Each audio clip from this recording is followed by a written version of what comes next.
ما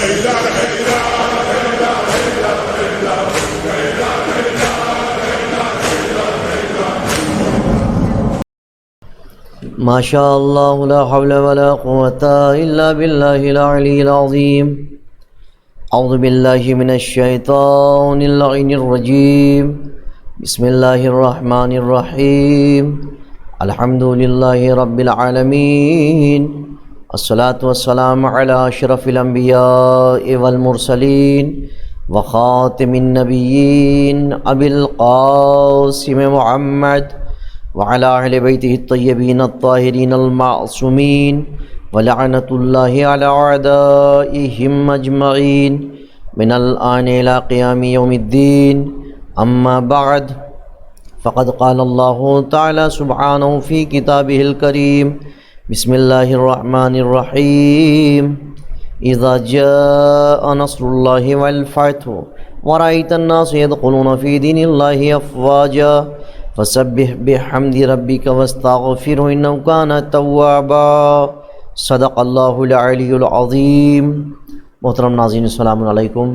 میں ایک بار پھر آپ حضرات کی خدمت میں تفسیر سورہ نصر لے کر حاضر ہوا ہوں. اس سے قبل میری گفتگو سورہ کوثر کے عنوان سے ہو رہی تھی اور آج تفسیر سورہ نصر کے حوالے سے ہو رہی ہے. تفسیر نور الثقلین صفحہ نمبر 406 سے میں اس کی ابتدا کر رہا ہوں. 406 نمبر پیج ہے. اس سورہ میں اللہ تعالیٰ نے اسلام کی فتح کا اعلان فرمایا ہے کہ اب اسلام کو کفر و شرک پر اسلام غالب آ گیا ہے. اب لوگ فوج در فوج اسلام میں داخل ہوں گے. اس فتح و نصرت پر اپنے رب کی حمد و ثنا بیان کرو. اس کی تلاوت کا ثواب کتاب فضائل اعمال میں ہے. امام جعفر صادق نے فرمایا جو شخص اپنی فریضہ نماز یا نافلہ میں اس سورہ کی تلاوت کرے گا تو اللہ تعالیٰ اسے اس کے دشمنوں پر فتح عطا کرے گا. وہ قیامت کے دن اس حال میں قبر سے باہر آئے گا کہ اس کے پاس جہنم اور اس کی حرارت وغیرہ سے اس کے لیے امان نامہ ہوگا اور وہ جنت میں داخل ہوگا.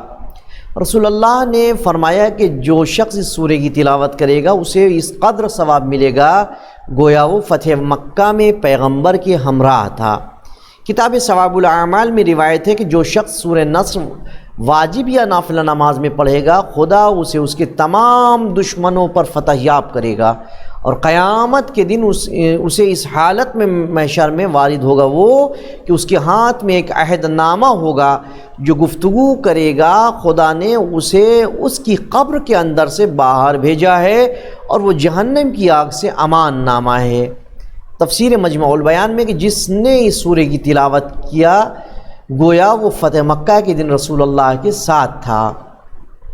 روایت میں آیا کہ جب رسول اللہ یہ سورہ نازل ہوئی تو نبی اکرم صلی اللہ علیہ وآلہ وسلم نے کثرت کے ساتھ ان کلمات کو اپنی زبان پر جاری کیا: اے اللہ تیری ذات پاک و پاکیزہ ہے، تو مجھے بخش دے کیونکہ تو توبہ قبول کرنے والا اور رحم کرنے والا ہے. ایک اور روایت میں آیا ہے کہ جب یہ سورہ نازل ہوئی اور پیغمبر اکرم نے اپنے صحابہ کی وہ سنائی تو سب شاداں و فرحاں ہو گئے یعنی خوش ہو گئے. لیکن آپ کے چچا حضرت عباس رونے لگے. رسول نے پوچھا اے چچا جان آپ کیوں رو رہے ہیں؟ انہوں نے کہا میرا گمان ہے کہ آپ اس دنیا سے رحلت کرنے والے ہیں. آپ نے فرمایا جی ہاں آپ درست فرما رہے ہیں، لیکن آپ بعد ازیں 2 سال تک اس دنیا میں رہے، یعنی اس واقعے کے بعد 2 سال تک رسول اللہ حیات رہے اس دنیا میں. اس سورہ کا نام سورہ توضیع بھی ہے. کافی میں روایت امام جعفر صادق نے فرمایا سب سے پہلے وحی جو آپ پر نازل ہوئی وہ بسم اللہ الرحمن الرحیم اقرا باسم ربک نازل ہوئی. جو آخری وحی نازل ہوئی وہ یہی سورہ نصر ہے. فتح مکہ اسلام کی عظیم الشان فتح ہے. صاحب تفسیر مجمع البیان اور دوسرے مفسرین و مورخین نے فتح مکہ کے بارے میں جو تفصیلات پیش کی ہیں ان کا خلاصہ یہ ہے کہ حدیبیہ کے مقام میں جو مسلمان اور مشرکین مکہ کے درمیان جو معاہدہ ہوا تھا مشرکین مکہ کے درمیان، مشرکین مکہ نے اس صلح نامے کو کوئی اہمیت نہ دی. انہوں نے پیغمبر اکرم کے بعض حلیفوں کے ساتھ زیادتی کی، آپ کے حلیفوں نے آپ سے شکایت کی، تو رسول اللہ نے اپنے حلیفوں کی مدد کرنے کا ارادہ کیا۔ فتح مکہ کے اسباب میں سے یہ ہے کہ رسول اللہ نے جب موتا کی طرف اپنی مہم روانہ کی تو اس دوران جمادی الاخر اور رجب میں مدینے میں مقیم رہے۔ ادھر بنی بکر بن منات بنی کنانہ نے قبیلہ بنو خزاعہ پر حملہ کر دیا۔ ان دنوں قبیلوں کے درمیان جھگڑے کی بنیاد قبیلہ خزرمی کا ایک شخص مالک بن عباد تھا۔ یہ آدمی ایک تجارتی سفر پر تھا۔ قبیلہ خزاعہ کے لوگوں نے اسے قتل کر دیا۔ صلح حدیبیہ میں رسول اللہ اور قریش مکہ کے درمیان شرائط طے پائی تھیں۔ ان میں ایک شرط یہ بھی تھی کہ اب جو چاہے وہ قریش کے عہد میں داخل ہو جائے یا جو چاہے رسول اللہ کے عہد میں داخل ہو جائے۔ چنانچہ بنی بکر قریش کے ساتھ تھے اور بنو خزاعہ رسول اللہ کے ساتھ ہو گئے۔ اس صلح کے زمانے کو بنو بکر کے علاوہ بنو دعیل نے اپنے ہم قوم اسود بن رزن کا بنو خزاعہ سے انتقام لینے کا اچھا موقع خیال کیا۔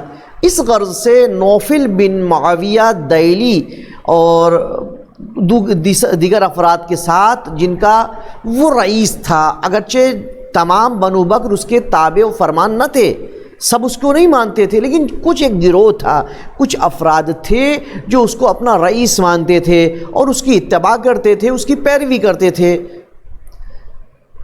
تو برآمد ہوئے اور انہوں نے بنو خزاعہ پر جب وہ وطیرہ نامی چشمے سے ڈیرے ڈالے ہوئے تھے، چشمے کے پاس شب خون مارا اور ان میں سے ایک شخص کو قتل کر دیا۔ اس کے بعد ان کے درمیان جنگ شروع ہو گئی۔ اس موقع پر قریش نے بنی بکر کی مدد کی اور آخرکار بنی خزاعہ کو حرم میں پناہ لینی پڑی۔ واقعی نے لکھا ہے کہ صفوان بن امیہ، اکرمہ بن ابو جہل اور سہیل بن عمر نے بھی بھیس بدل کر اس شب خون میں بنو بکر کی مدد کی۔ جب بنو خزاعہ نے حرم میں پناہ لی تو بنو بکر نے پھر ان پر حملہ کر دیا۔ بنو خزاعہ کے ایک فرد عمرو بن سالم نے رسول اکرم صلی اللہ علیہ وآلہ وسلم کی بارگاہ میں اس واقعے پر فریاد کی۔ یہ آدمی مدینے آیا۔ جب وہ مسجد نبوی میں داخل ہوا تو اس وقت رسول اللہ اپنے تمام صحابہ کے ساتھ مسجد میں تشریف فرما تھے۔ اس نے آپ کے سامنے اپنا سارا حال اشعار میں پیش کیا اور یہی واقعہ فتح مکہ کا باعث بنا۔ اس نے جو اشعار میں پیش کیا کہ اے محمد، اے میرے اللہ، میں محمد کو اپنے باپ اور ان کے باپ کی قدیم دوستی یاد دلاتا ہوں اور اس کا واسطہ دیتا ہوں۔ بے شک قریش نے آپ سے وعدہ خلافی کی اور آپ کے مستحکم عہد کو توڑ ڈالا ہے اور انہوں نے اس طرح ہمیں حالت رکوع و سجود میں قتل کیا ہے۔ اس کے بعد اس نے کہا ہم اسلام لا چکے ہیں، انہوں نے ہمیں قتل کیا ہے۔ یہ سن کر رسول اکرم صلی اللہ علیہ وآلہ وسلم نے فرمایا اے عمرو بن سالم، اطمینان رکھو، ہم تمہاری مدد کے لیے تیار ہیں۔ اور بدیل بن ورقا اور خزاعہ کے کچھ لوگوں کے ساتھ مدینے آیا اور اس نے رسول اللہ کو شب خون کا سارا واقعہ سنایا۔ تو رسول اللہ نے اپنے صحابہ سے فرمایا اب ابو سفیان اس معاہدے کی تجدید کے لیے ہمارے پاس آئے گا۔ اور بدیل بن ورقا مدینے سے واپس اپنی منزل کی طرف جا رہے تھے۔ جب مقام اصفہان میں پہنچے تو ان کی ابو سفیان سے ملاقات ہو گئی۔ اس وقت معاہدے کی تجدید کے لیے وہ رسول اللہ کی طرف روانہ تھا، یعنی رسول اللہ کو پہلے ہی علم ہو گیا تھا کہ ابو سفیان آئے گا معاہدے کے لیے، اور وہ بھی راستے میں ان کو ملا، بات وہی آئی۔ ابو سفیان نے جب بدیل کو دیکھا تو اس نے اندازہ لگایا کہ یہ ضرور رسول اللہ سے مل کر آیا ہے۔ جب ابو سفیان نے اس سے پوچھا تو اس نے کہا کہ وہ ساحل سمندر پر اپنی قوم کے افراد سے ملنے گیا تھا۔ ابو سفیان نے کہا کیا تم محمد کے پاس نہیں گئے تھے؟ اس نے جواب دیا نہیں۔ جب بدیل مکے کی طرف روانہ ہوا تو ابو سفیان نے اپنے ساتھیوں سے کہا کہ اگر وہ مدینے گیا ہے تو وہاں ضرور اس کی اونٹنی نے چوراہے کی گٹھلی کھائی ہوگی، چھہارے کی گٹھلی کھائی ہوگی۔ وہ اس کے ناکے کی جگہ پر گیا اور اس کی مینگنی کو اٹھا کر توڑا تو اس میں چھہارے کی گٹھلی نظر آئی۔ ابو سفیان نے کہا میں حلقاً کہتا ہوں کہ بدیل محمد کے پاس سے ہو کر آ رہا ہے۔ یعنی اس طریقے سے یہ لوگ اندازہ لگاتے تھے کہ کون کس کے پاس گیا، کون کس کے پاس نہیں گئی، چونکہ مکر و فریب میں ابو سفیان اور اس کے ماننے والے بہت آگے تھے، یہ مکر و فریب کیا کرتے تھے۔ بس عزیزان محترم، میں اپنی بات کو آج یہیں پر تمام کرتا ہوں۔ انشاءاللہ کل اس کے آگے ہماری گفتگو ہوگی کہ ابو سفیان مدینے میں گیا تو رسول اللہ کے پاس جب پہنچا تو کیا گفتگو ہوئی، کیا بات چیت ہوئی، کیا عمل میں آیا۔ انشاءاللہ کل اس کے بارے میں گفتگو ہوگی۔ جب تک کے لیے آپ سے اجازت چاہتا ہوں۔ خدا حافظ، وآخر دعوانا ان الحمد للہ رب العالمین۔